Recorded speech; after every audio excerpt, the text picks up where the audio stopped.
어머나 어머나 요즘 얼마나 뭐 비가 잠깐 오긴 했습니다만은 물론 딴 데 많이 왔어요. 그런데 요즘 같은 폭염에 선풍기 에어컨을 줘도 시원찮을 판에 선풍기를 틀지 마라. 이 무슨 말이에요, 하정은 평론가님? 네, 굉장히 좀 의아하고 황당한 이야기인데 이게 최근에 경기 부천시에 있는 아파트 단지에 엘리베이터 안에 무슨 호소문 같은 게 있었는데 그걸 통해 알려진 사연입니다. 네. 해당 아파트의 경비원으로 쓴 것으로 추정된 호소문이 딱 있었는데 네. 거기에 경비실에 에어컨도 없는데 더운 날씨에 선풍기 튼다고 선풍기 치우라는 주민이 계십니다. 아이고. 경비원이 근무할 수 있는 최소한의 여건을 만들어주세요 라고 적혀 있었다고 합니다. 아니 근데 저 호소문 만약에 저 호소문에 실물 사진이 없었다면 시청자분들이 그럴 거야. 아이고 어디 뭐 만우절도 아닌데 요즘 같은 시대에 누가 저런 저 뭐 호소문을 붙였겠어. 저 그냥 하는 말이겠지 하실 텐데 지금 저 호소문이 버젓이 붙었다는 건 지금 실제 경비원분들이 너무 어처구니가 없고 지금 너무 답답하니까 호소문을 썼다는 거잖아요. 근데 보세요. 저 호소문을 접한 주민분들도 황당하셨을 것 같습니다. 어떻습니까? 예, 사실 저 호소문을 붙여놔도 지하 주차장을 통해 가거나 모르는 경우도 그럴 수 있죠, 많은데 네네. 이게 SNS에 퍼지면서 아하. 입주자분들도 깜짝 놀라고 당황했다 왜 그럽니다. 안 그러겠어요, 진짜. 예, SNS를 통해 본 분들이 이런 얘기를 터냈습니다. 네. 경비실은 단순한 휴식 공간이 아니라 업무 공간이기도 한데 맞아요. 거기에 꼭 그렇게 뭐 에어컨을 틀거나 아니면 선풍기를 놓는 거는 배려이지 이것은 뭐 혜택이 아니다라고 했고요. 네. 아파트 승강기 안에 또 경비원을 응원하는 쪽지들이 다닥다닥 붙어 있어가지고 네. 경비원의 마음을 좀 풀어주긴 했습니다. 네. 보세요. 지금 입주민입니다라는 이제 또 다른 분은 최근의 폭염 속에서 경비원분들 얼마나 고생이 많으십니까 하는 그 글로 시작하는 또 다른 입장을 낸 거예요. 보세요. 경비실은 단순한 휴식 공간 아니잖아요. 40도가 체감온도 40도가 훌쩍 넘을 거 아니에요. 근데 거기에다가 에어컨을 틀어드리는 거지는 못할 망정 선풍기 치워!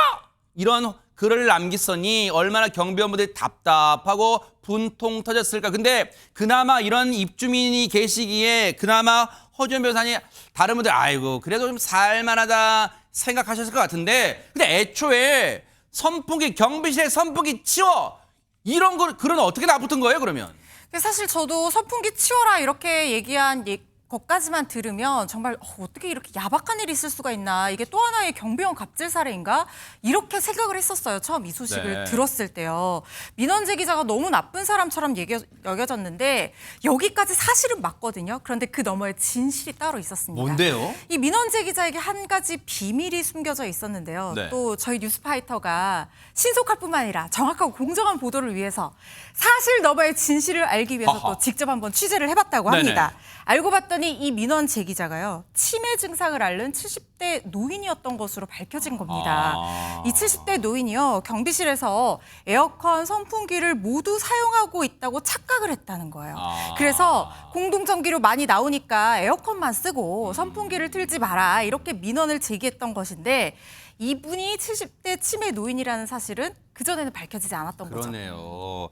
물론 최재명 교수님 그렇다 하더라도 물론 저런 글을 남겼다는 건 뭐 충분히 공분되고 분노를 살 만한 또 경비원분들한테 힘 빠지게 할 만한 글이었지만 저간의 사정을 뉴스파이터 제작진이 취재를 하고 나니까 그나마 조금 이해가 되는 측면이 좀 있어요. 맞아요. 지금 말씀하신 대로인데요. 사실 아파트 관리사무소 측이 이제 민원이 들어왔으니까 이 부분을 좀 확인해봤지 않겠어요. 그런데 지금 말씀해주신 것처럼 70대 치매를 앓고 계신 노인께서 잘못 이제 알고 계신 거죠. 에어컨과 선풍기를 경비실에서 함께 사용하는 걸로 오해를 하고 그렇게 두 개를 사용하면 공동 전기로에서 나가는 거잖아요. 네네. 이제 입주민들이 나눠서 내는 거니까. 그래서 선풍기는 끄고 아마 에어컨을 틀어라 이런 의도로 얘기한 것 같아요. 네. 의도는. 근데 이제 지금 그 실제 경비실에는 선풍기만 있거든요. 에어컨은 없고. 에어컨이 없어요? 없어요. 에어컨이 없고 선풍기만 운행을 하고 있거든요. 그러니까 이 경비원 입장에서 얼마나 황당하겠습니까? 황당하죠. 아니 네네. 우린 유일하게 에어컨 없이 선풍기만 틀고 있는데 이 선풍기를 끄라 그러면 치우라 그러면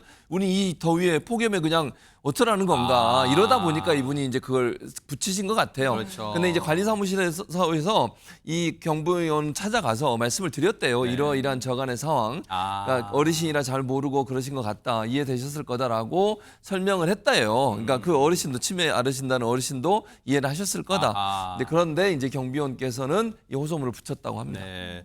근데 이제 저간의 사정을 이제 알고 나니까 뭔가 퍼즐은 맞춰줬고 왜 이런 일이 일어났을까 하는 이제 그 전후 사정은 맥락은 파악됐는데 근데 박성배 변호사님 경비실 그 근무 환경이 지금 에어컨 없다는 거예요. 선풍기 2대만으로 돌리고 있다는 건데 근데 이런 폭염에 여러분 경험해 보시면 아시겠지만 이런 폭염에 선풍기 돌리면 그냥 뜨거운 바람 나오죠. 뜨거운 바람. 이 산업안전보고법에 따르면 휴게 시설에는 적정 온도 즉 18도에서 28도를 유지할 수 있는 냉방 기능을 갖춰야 한다고 명시하고 있습니다. 다만 법 시행 규칙에는 아파트 경비실이 과연 휴게 시설에 속하는가, 에어컨 설치가 의무인지 등을 명문화한 규정은 존재하지 않습니다. 특히 올해 여름 쉬지 않는 폭염이 이어지고 있는데 이를 계기로 논란이 없도록 관련 규정을 정비할 필요는 있어 보입니다. 이 사안에서 논란이 되자 이 아파트 관리사무소 측 이 호소문은 아파트 동장을 통해 관리소장에게 제출된 상태라면서 추후 조치 방안을 논의할 예정이라고 전했습니다. 물론 제가 오지랖 넓게 그 해당 아파트의 사정을 정확히 모르는 상황에서 이 경비원분들의 근무 여건을 더 낮게 해주세요라고 할 수는 없겠죠. 하지만 보통 아파트를 우리가 뭐라고 불러요?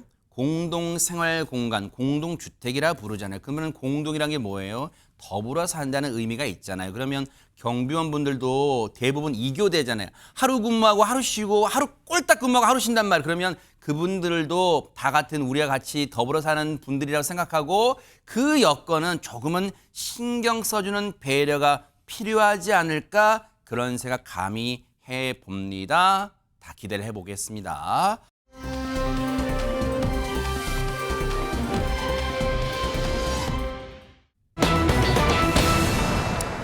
아니 장례를 마치면 그 유족들의 마음 얼마나 황망하고 헛헛하고 우울하고 슬픔에 계속 잠겨 있을 텐데 날벼락이라는 뒤에 제목은 또 대관절 뭐예요, 허준 변호사님? 가족을 잃은 슬픔에 더해서 또 한 번의 슬픔이 얹어지는 그런 끔찍한 사고가 발생을 했습니다. 네? 지난주 금요일 오후 2시쯤에요. 남편의 장례를 마친 아내분과 아내분의 지인 그리고 일가 친척들이 경기도 용인의 한 식당으로 식사를 하기 위해서 들어갔습니다.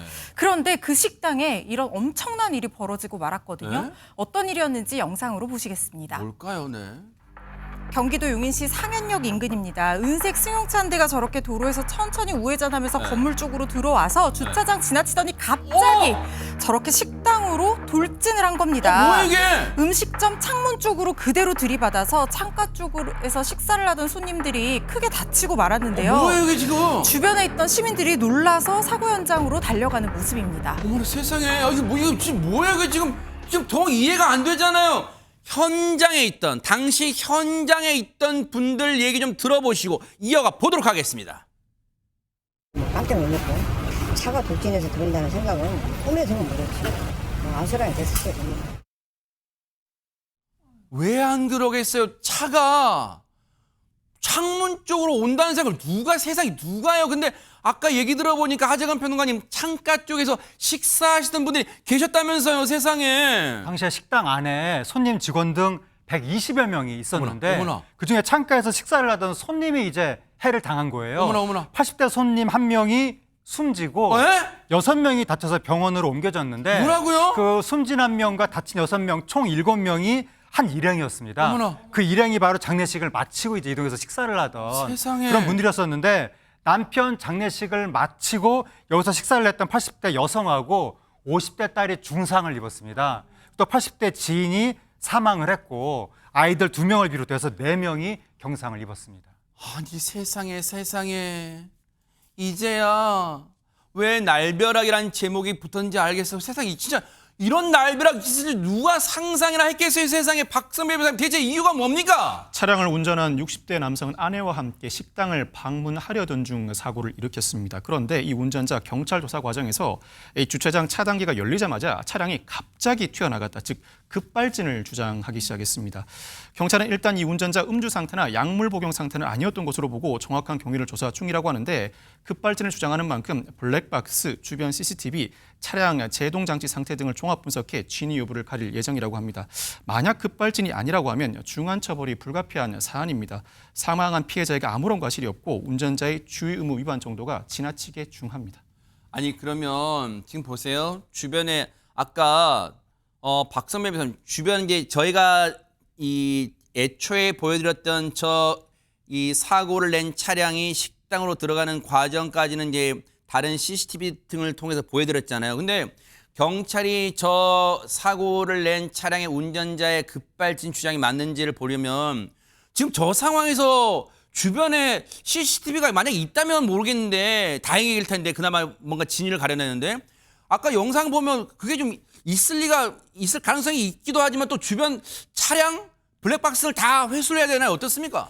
요즘에 출시되는 차량, 비교적 최근에 출시된 차량의 경우에는 ABS가 거의 다 부착되어 있습니다. ABS 분석을 통해서 당시 브레이크를 밟았는지 여부를 어느 정도 확인할 수 있고 주변의 차량들이 상당히 많기 때문에 당시 즉 브레이크를 밟았을 때 들어오는 후미등이 들어왔는지 여부는 어느 정도 규명해낼 수 있을 것 같습니다. 비교적 짧은 순간이다 보니 이 블랙박스 영상에 어느 정도의 음성이 담겨 있는지 예단할 수는 없습니다만 나름대로 지극히 당황하는 모습이라던가 나름대로 제동 장치를 가동함에도 불구하고 차량이 말을 듣지 않는다는 정황도 어느 정도는 확인할 수 있을 것으로 보이는데 여러 감정을 거친다면 비교적 짧은 시간이라고 하더라도 급발진인지 아닌지 진위 확인은 충분히 가능한 사안으로 보입니다. 세상에 이 사고가요. 최진문 교수님 날벼락이란 말이 정말로 정말 죄송해요. 송구한 표현이 딱 들어맞는 게 세상에 보세요. 지금 이 다치신 분 80대 이 사망하신 분 있잖아요. 사망하신 분의 친구분 원래는 친구분이 이번에 장례를 치렀어요. 남편을 여의고 남편을 먼저 떠나보내고 장례를 치렀는데 그 친구의 문상객으로 지금 이번에 사고로 사망하신 분 온 거예요. 그러면 보세요.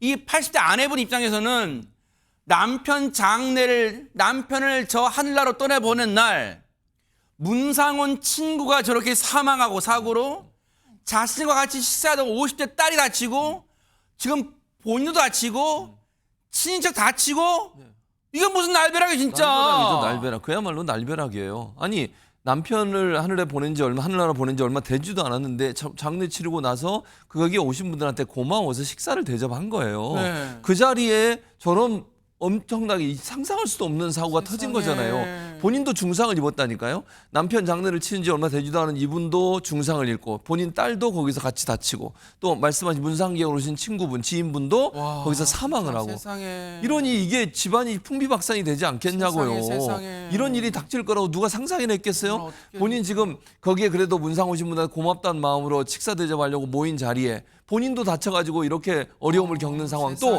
그 지인 거기에 오셔가지고 문상을 하셨던 그 지인분이 사망을 했어요.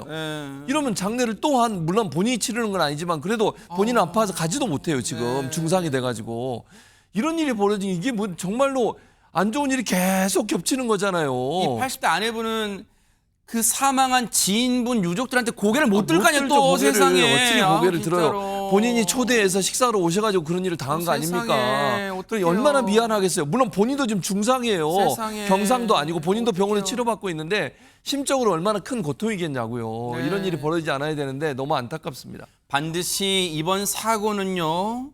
경찰이 반드시 그 사고 원인 과정을 명명백백하게 밝혀내 주시기를 바라겠습니다. 너무나도 황당한 그런 날벼락 같은 정말 사고였습니다. 기가 막힐 뿐입니다.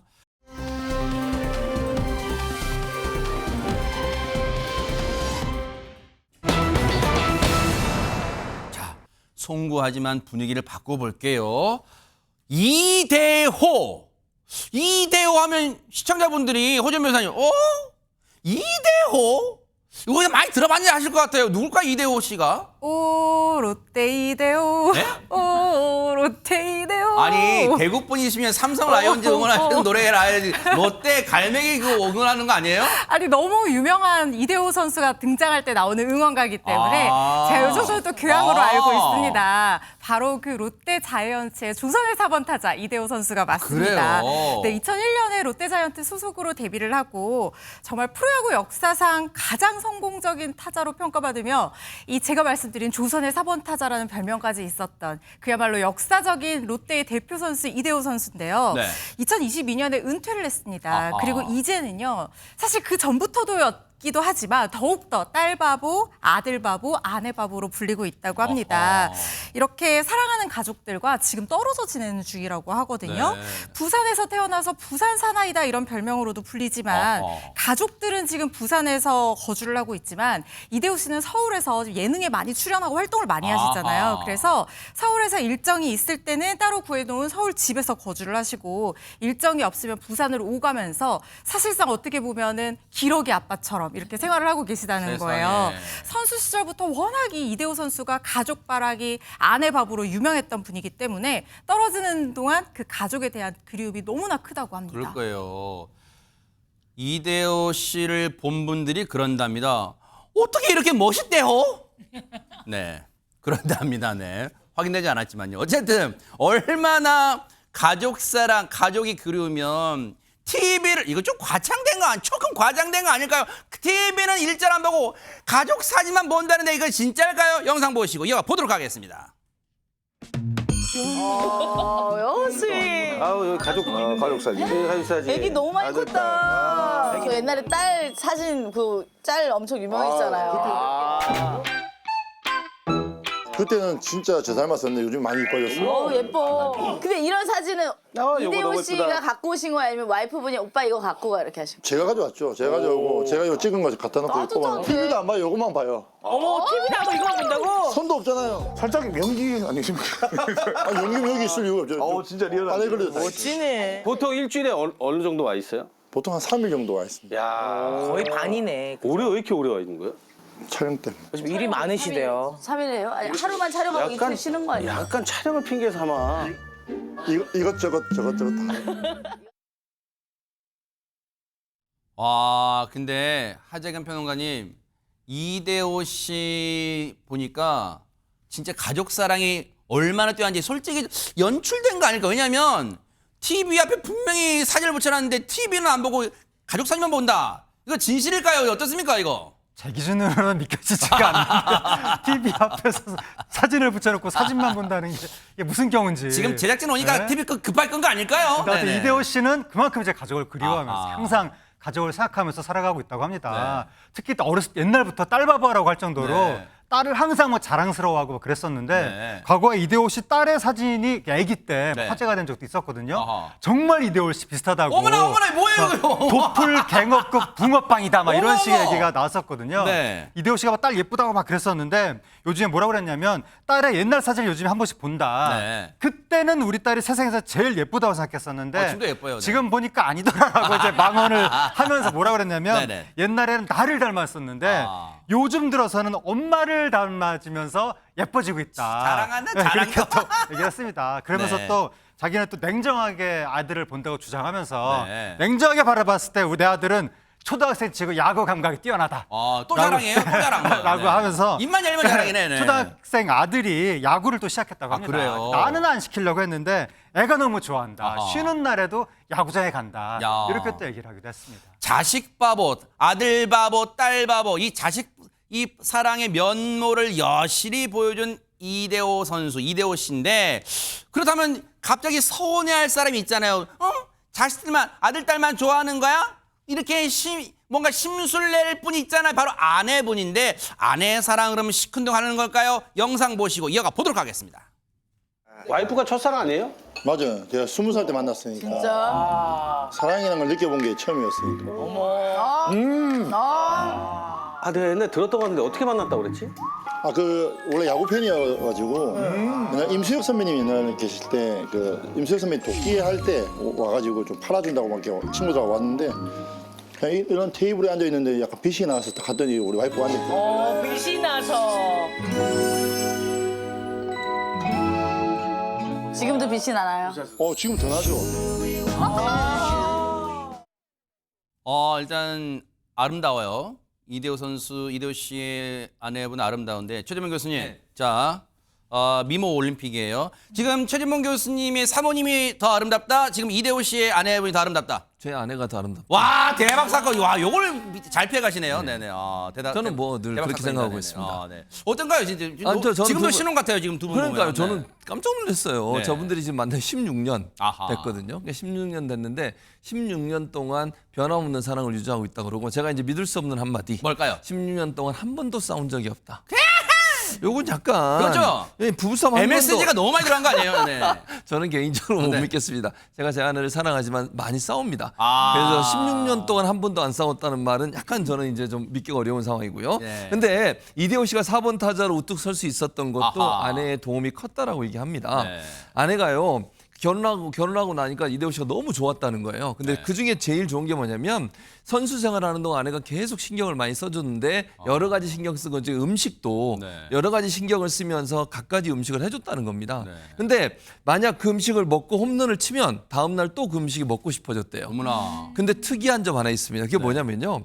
만약에요. 그날 나가서 안타를 못 치고 오잖아요. 네. 그러면 다음날 절대 그 음식이 안 나온대요. 와. 그래서 이거를 알고 그런 건지 이 부인 되시는 분이 아니면 모르겠어요. 그거는 정말. 네. 근데 저는 뭐 그렇다고 보지는 않는데 이대호 씨가 이게 징크스처럼 그런 게 있었다고 하고요. 네. 이게 뭐 어쨌든 이대호 씨가 이렇게 계속 승승장구할 수 있었던 것은 아내가 이렇게 내조를 하면서 계속 함께 해준 것이 너무 고마웠고 그러니까요. 갖가지 음식을 통해서 본인의 건강도 챙겨준 게 맞아요. 너무 큰 도움이 됐다고 얘기를 하고 있고요. 네. 이제 이대호 씨가 왜 그만뒀냐, 은퇴를 했냐 이런 얘기를 물어봤거든요. 근데 많은 분들이 아쉬워했어요. 네. 더 잘할 수도 있는 지금도 그러니까요. 충분히. 충분히 할 수 있는 능력을 갖추고 있는데 왜 그만뒀냐는 얘기가 나왔는데 이대호 씨가 쉬고 싶어서 은퇴를 했대요. 아. 그래서 이제 어려서부터 계속 야구만 해왔잖아요. 그렇죠, 그렇죠. 그러니까 이제 본인이 지금 와서 생각해 보니까 뭐 힘들어서 그만두긴 했지만 야구 유니폼을 뭐 입고 있던 그때 모습이 가장 행복했다. 멋있죠, 맞아요. 그렇게 얘기를 하더라고요. 그래서 네. 이대호 씨 입장에서는 이제 시간이 지나면서 본인도 좀 쉬면서 가족과 함께 시간을 보내야겠다는 생각 때문에 네. 은퇴를 한 것으로 보여집니다. 이승엽 선수한테는 국민 타자라는 이 애칭이 붙었는데 이대호 선수한테는 조선의 4번 타자라는 애칭이 붙었잖아요. 그만큼 야구 잘했다는 거. 그러면 야구만 잘했냐? 여러분 그거 아세요? 영화에도 나왔었어요. 대박 사건. 한번 보시고 이어가 보도록 하겠습니다. 아빠는 저기. 얘 뱅산 타시러 왔나? 무슨 카르시야? 야이.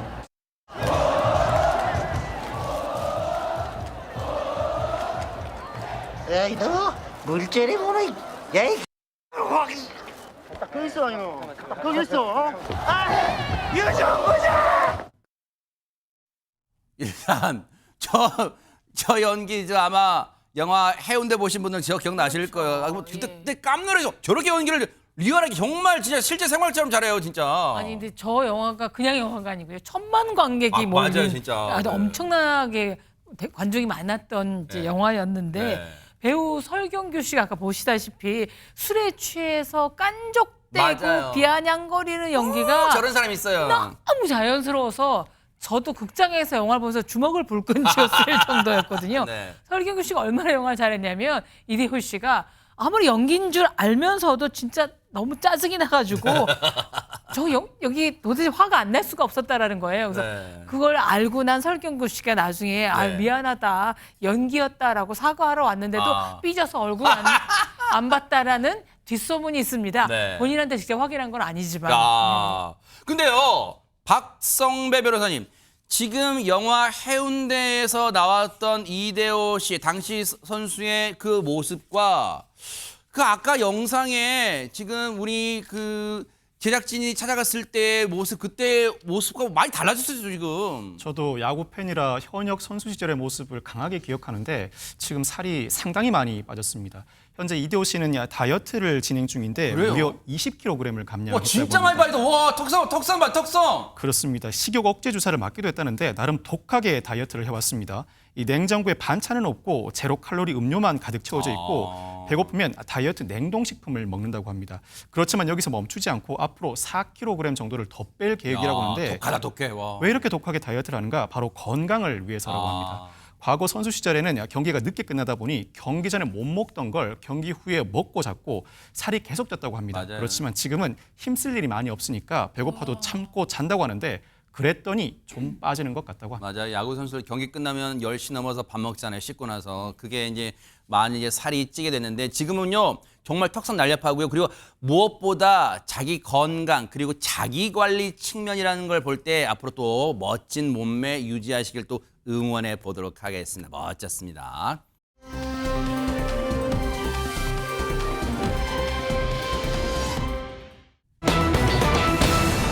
어머나 어머나 이 제목에 두 가지 놀라실 거예요. 일단 한진희 씨가 애주가였다는 거에 놀랐고 애주가가 술을 끊는다고라고라 허재 변호사님. 아니 그게 쉽지가 않죠. 술 좋아하시는 분들은 맛있는 음식만 먹어도 이 탕에는 소주가 잘 어울리는데 이렇게 또 맞아요. 생각이 나고 그러기 때문에 이 이른바 주당이라고 말씀하시는 분들은 술을 이렇게 한 번에 딱 끊는다는 게 정말 쉽지가 그쵸, 않습니다. 그쵸. 그런데 한진희 씨가 그 좋아하던 술을 딱 끊게 된 이유가 있다고 해서 아하. 오늘 좀 소개를 해드리려고 하는데요.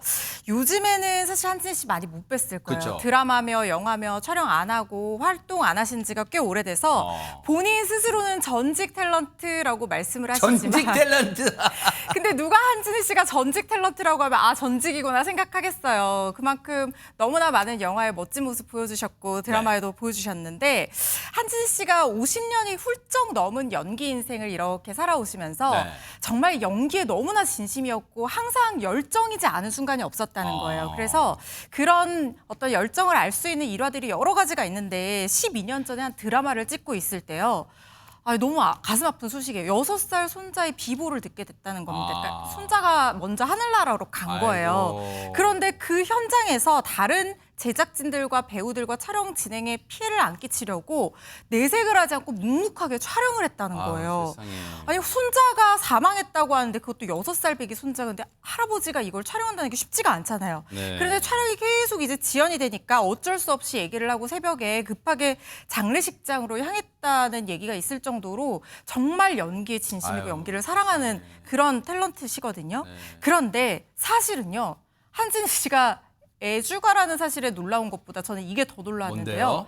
촬영 울렁증이 있었다고 합니다. 어떤 증요? 촬영하는데 울렁증이 있었다는 촬영 걸. 울렁증이요? 아니 그런데 어떻게 그렇게 연기를 잘하시는지 전 너무 깜짝 놀랐습니다. 아니 바로 그게 궁금한 거예요. 하재근 배우 이게 말도 안 되잖아요. 촬영 울렁증 아니 그거 50년 넘는 연기 인생을 촬영 울렁증이 있는 분이 어떻게 해요? 말도 안 되죠 이건. 울렁증이 굉장히 심했었다고 합니다. 한진희 씨 말로는 본인이 연기를 정식으로 배우지 않았기 때문에 연기에 대해서 좀 뭔가 두려움이 있었다.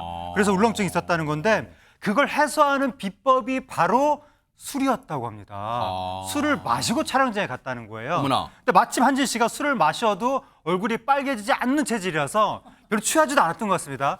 맥주 10병을 먹고 촬영을 해도 사람들이 모르더라. 그렇게 해서 계속 술을 먹고 촬영을 하다 보니까 주량이 늘더라. 점점 더 어머나. 많이 먹게 됐다는 거예요. 네. 한진 씨가 술을 굉장히 많이 먹는 것 같으니까 네. 후배들 사이에서 막 전설 같은 소문이 돌기 시작했는데 한진희 선배는 소주 40병을 한 자리에서 드신다더라. 막 이런 소문이 막 돌았다고 합니다. 근데 과연 그 소문이 진짜였을지 아하. 한진희 씨를 통해서 확인해 보시겠습니다. 아하 네네.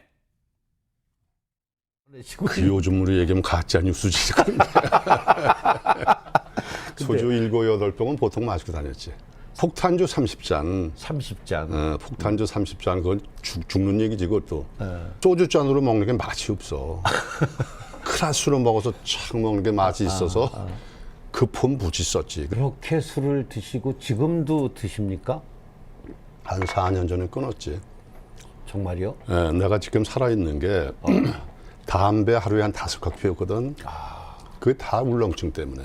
한 칸 타면 한 대씩. 근데 다시코고 연관을 딱 시켰어. 이거 내가 죽음 면에서 누가 먹여 살리지? 그래서 그때 딱 하루 만에 끊어버렸지.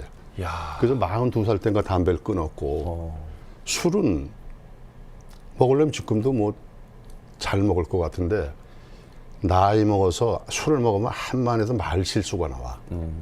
그게 주사지 뭐야. 그렇죠. 뭐 지금은 나이 먹어서 젊은 사람들하고 한잔하다가 실수라고 가면 그 노인네 그 왜 그래 이 소리가 듣기 싫어서 딱 끊어버렸지.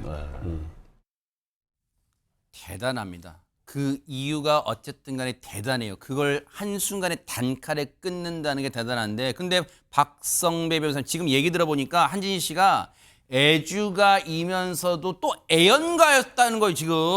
한진희 씨가 한창 담배를 많이 피울 당시에 라디오 진행을 하는 과정에서 장기침이 너무 심해서 진행이 어려웠던 적이 있다고 합니다. 그 순간에 내가 죽으면 애들 누가 먹여 살리지라는 생각이 이르면서 단번에 담배를 끊었다고 합니다. 역시 담배는 단번에 끊어야 하는 것 같습니다. 이 얘기를 듣고 많은 대중들이 대단하다는 목소리를 냈는데 지금은 76세 나이에도 건강하게 지내고 있습니다. 요즘에는 지하철 타는 법을 배워서 계단을 오르내리며 하체 운동도 열심히 하고 있다고 하는데 이런 한진희 씨에게도 인생에서 가장 후회되는 게 있다고 합니다. 바로 CF를 하나밖에 못 찍었다는 겁니다. 의외죠. CF를 하나밖에 못 찍었다는데 그래서 앞에 100자 뺀 거 아니에요? 101편인데 그냥 한 편 한다는 거 아니에요? 하나밖에 못 찍어서 돈을 별로 못 벌었다고 합니다. 어머나. 당시만 해도 광고 시장이 크지 않았고 유독 한진희 씨에게 광고의 기회가 안 들어왔다고 합니다. 어머나. 이 상황에서 세상에 여러 가지가 다 한꺼번에 오지 않는구나라는 생각이 들었다고 하는데 그런데 다시 생각해보면 한진희 씨는 누구보다도 여배우들과 멜로 드라마를 많이 찍은 인물입니다. 왜? 어떤 모습이었을지 영상 만나보고 오시겠습니다. 그래요, 네네. 나는 앞으로 극장에 가지 않을 거예요. 바보 같은 여자군. 이제 극장에서 기다리진 않아. 집으로 쳐들어올 거야. 그럼 문을 열어주지 않을 거예요. 그럴수록 더 보고 싶어지는데. 정말 안 보여줄 거야? 어? 미안하지만요. 김자옥 씨, 뭐 이 김영애 씨, 윤미라 이게 다 토끼띠들 아니야? 김창숙 씨, 그 이제 하나, 두, 세 개 위고 윤여정, 뭐 그 정도지 뭐. 그도 유진, 정윤이, 장미하고 유진하고 제일 많이 했고, 그렇죠. 정윤이하고 장미는 거의 내가 첫 작품을 데리고 하다시피 한 그렇죠. 친구들이고, 그러니까 어떻게 보면 멜로드라마를 하긴 했나 봐. 근데 다행히 그게 아버지 역할로 10수년을 내가 영순이었어, 캐스팅. 정말 거절하기가 이렇게. 그리고 보통 1년에 한 4-5작품은 보통 했어. 그렇죠. 제일 많이 했을 거야, 내가. 가끔 그 심장마비로 쓰러지시기도 하고 또 부인이 하나가 아니라 한 셋인 역할도 하시고. 보통 하나는 없었던 것 같아. 지금 세월이 지나니까 저렇게 이제 과거를 회상하면서 웃습니다만 근데 어쨌든 대단한 게 늘 우리가 한진희 씨의 나이가 들어서의 역할 기억나는 건 최재문 교수님 기업 회장님 역할을 많이 했고 근데 거기에 보니까 지금 이 송승환 씨랑 같이 얘기 나눌 때 보니까 쓰러졌는데 그 병원에 병실에 부인이 셋이 달려오는 그 막 기억나기도 해요 진짜. 네네. 그러니 근데 사실 젊었을 때는 그야말로 멜로의 제왕이었죠. 아까 뭐 잠깐 우리가 화면에 봤습니다. 한번 그 시대 뭐 정윤희 씨처럼 아름다운 분들과 또 유지인 씨 뭐 이런 분들과 계속 연기를 했었으니까. 근데 지금 말씀하신 그런 역할은 2000년대 들어가면 이제 나이가 들잖아요. 어쩔 수 없이 이제 외모가 나이가 드는 모습으로 바뀌다 보니까 그런 기업 회장이라든지 사장님이라든지 아버지 역할이라든지 이런 역할을 많이 하셨대요. 그러다 보니까 이제 뭐 부인이 많기도 하고 이런 역할이 발생하게 되는 것인데 그 뒤로도 소위 말하는 막장 드라마에도 많이 나오셨었어요. 그래요? 네, 막장 드라마도 많이 찍으셨고 그리고 나중에 코믹한 시트콤 연기 MBN에서 했잖아요. MBN 코믹 연기라고 지금 나오잖아. 역시 맞아요. 우리 제작진은 딱 말씀하신 바로 틀어드립니다. 네네. 이렇게 준비성이 뛰어난 제작진은 대박 사건이죠. 뉴스파이터만이 할 수 있는 그렇죠, 능력이죠. 그렇죠. 네네. 어쨌든 그래서 이제 사실은요 연기 변신을 계속 하시면서 본인은 계속 연기를 해주면 좋겠는데 순간 안방극장에서 갑자기 사라지셨어요. 한진희 씨가. 그래서 한진희 씨는 그 이유에 대해서 이렇게 설명을 하고 있습니다. 뭐라고요? 이제 내가 배우로서 안 팔리는 것 같다 이런 느낌이 들었다고 그러고요. 두 번째는 사실 내 연기가 아깝다. 누가 김영애 씨가 죽기 전에 말씀하셨다고 그래요. 그게 무슨 말이냐면 세상에. 나 죽는 건 아깝지 않은데 이게 제가 아까 그 말만 들으면 뭔가 좀 교만하게 들리잖아요. 그런 의미가 아니고 나 죽는 거 아깝지 않은데 내 연기가 죽는 게 아깝다고 했는데 바로 그 심정이 바로 지금의 한진희 씨의 심정이라고 얘기하고 있습니다. 고 김영애 씨도 진짜 팬분들이 많이 지금도 그리워할 것 같아요. 고 김영애 씨가 그런 얘기를 해줬다는 거예요, 세상에. 근데 유인경 평론가 아마 시청자분들 중에서도 많은 분들이 한진희 씨의 연기를 이제 보고 자라신 분들이 많을 텐데 지금도 브라운관 또는 극장에 꼭 주연이 아니더라도 뭔가 신스틸러 정도로 나와도 손색이 없는 그런 연기자 아니에요? 꼭 보고 싶을 것 같아요. 지금 이순재 선생님이 90대신데도 연극 그렇죠. 활동하시고 신구 선생님도 거의 그렇고 맞아요. 김혜자 선생님 84세신데도 그러네, 아이고. 하고 있는데 76세시면 어린이죠. 그러네요. 분들에 비하면. 네네. 근데 제 생각에는 한지인 선생님께서는 그동안 아마 주어지는 역할, 소모적인 역할을 하면서 본인이 너무나 이제 탈진함을 잠깐 느끼셨던 것 같아서 지금 재정비를 해서 진짜 70, 80대 꽃피울 수 있는 연기를 준비하신 것 같고요. 저는 한지인 선생님 보면서 그 생각을 했어요. 그 최인호 작가가 20년 전, 2005년에 광복 60년 돼서 제가 여쭤봤어요. 현대인들에게 제일 중요한 게 뭘까요? 100세 인생을 사는데 그랬더니 제일 중요한 건 착지다. 마무리를 맞아요. 잘해야 되는데 진짜 맞아요. 아마도 한지인 선생님이 멋진 아주 황홀한 착지를 위해서 기운을 비축하고 그러니까요. 있는 것 같습니다. 맞아요. 그런 것 같아요. 언젠간 다시 팬분들 앞에 설 거라고 믿습니다. 그 순간을 위해서 뉴스파이터도 시청자분들과 함께 차분하게 기다리면서 응원해 보도록 하겠습니다. 멋지십니다.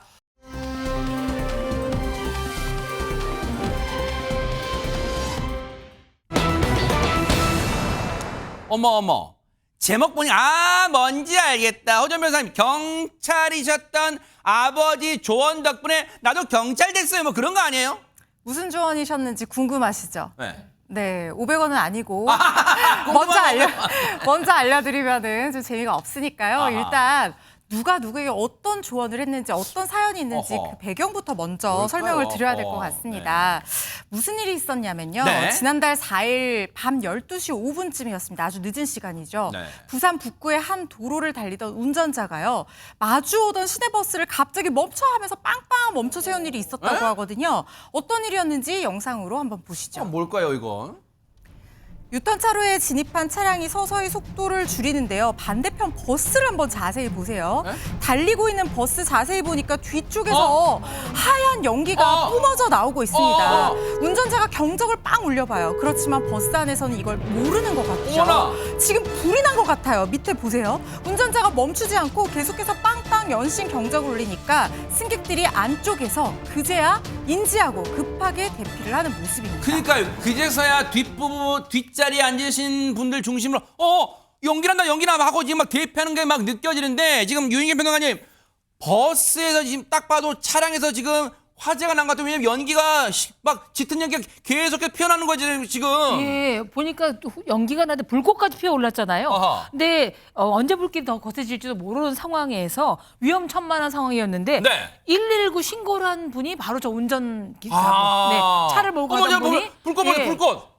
경적만 울린 게 아니라 119 신고까지 했어요. 어허. 운전자랑 버스 승객들을 대피시킨 후에 네. 이분도 전 또 다른 영웅이라고 생각이 대박 듭니다. 사건이에요. 당시에 119 이 운전자분께서 지금 119에 신고하셨던 내용 좀 들어보시고 이어가 보도록 하겠습니다. 119 상황실입니다. 여기 그 덕천에 병원 앞에 버스 뒤에서 지금 불이 나거든요. 아니 지금 버스에서 불이 나고 있어요. 지금 엔진 쪽에. 네, 지금 빨리 와야 돼요. 빨리 오셔야 될 것 같은데. 아니요 지금 그 옆에 유턴 하려고 하던 차량인데. 세상에 지금 긴박한 순간에 지금 화랑 불꽃이 일어난 걸 넘어서 지금 불꽃이 팡팡 튀었단 말이에요. 지금 최준모 교수님인데 또 100번 양보 쓸게요. 100번 양보 제가 신고까지 한다 쳐. 근데 지금 이분은 멀리 가던 길을 가지 않고 유턴해서 지금 버스 앞에 차를 세웠단 말이에요. 이거 이분 대단하세요 지금. 왜 그러냐면 이분의 직업 정신이 발휘가 됐습니다. 네? 이분 경찰관입니다. 네? B번이었던 경찰관이었으면 쉬는 날인데 A번도 아니고 B번이에요? B번이었어요. 어허. B번이어서 쉬는 날이어서 본인이 이제 부산에서 일을 보고 집으로 가던 중이었어요. 아하. 근데 지금 버스 안에 있는 사람 몰랐잖아요. 전혀 인지를 못하고 있었단 말이죠. 근데 지나가면서 보니까 버스에 화재가 발생했어요. 그걸 발견하고 계속 빵빵 누르면서 인지하게 만들었고 차를 유턴을 시켜서 차 앞에 정차를 시킨 다음에 10여 명이 버스 안에 있었는데 그분들을 대피를 시켰고 네. 119에 신고까지 했습니다. 아하. 그러니까 본인이 경찰관으로 있으면서 갖고 있었던 직업 정신이 제대로 발휘된 시간이었습니다. 네. 근데 지금 보세요. 이 구조하신 분, 이 신고하신 분이요. 경찰분이라 했잖아요. 딱 보고 박성배 변호사님 해당 버스가 천연가스 버스였다는 걸 알아챘다는 거예요. 어떻게 알아채는 거예요? 정순경은 버스 운전 경력이 있었습니다. 정확히는 경찰 기동대에서 경찰 버스를 운전해 본 경력이 있다 보니 이 버스 천연가스 버스이구나, 함부로 진화 시도를 해서는 안 되는구나라는 사실을 와, 저분이 직감했습니다. 잘생겼다. 대박 사건. 그렇습니다. 정순경은 자신의 신고 덕에 빠르게 도착한 119 대원들에게 차량 연료 등 특이점을 알리고 출동 경찰관들과도 합동해서 교통관리까지 했다고 합니다. 세상에. 한편 버스 화재는 에어컨 배선 누전으로 발생했고 신속한 대피와 빠른 진화 덕에 인명피해도 발생하지 않았습니다. 세상에 너무너무 잘했다. 근데 하정은 평론 지금 궁금증 남아있어요. 왜냐면 제목에 경찰이셨던 아버지 조언 덕분에, 근데 그거 어떻게 했다는 거, 그 이후에 어떻게 됐다는 거예요? 저 정성욱 순경의 아버님이 경찰이셨다고 합니다. 아들이 경찰이 됐을 때 조언을 해주셨는데 네. 뭐라고 그랬냐면 국민의 생명, 신체, 재산 보호를 우선시하고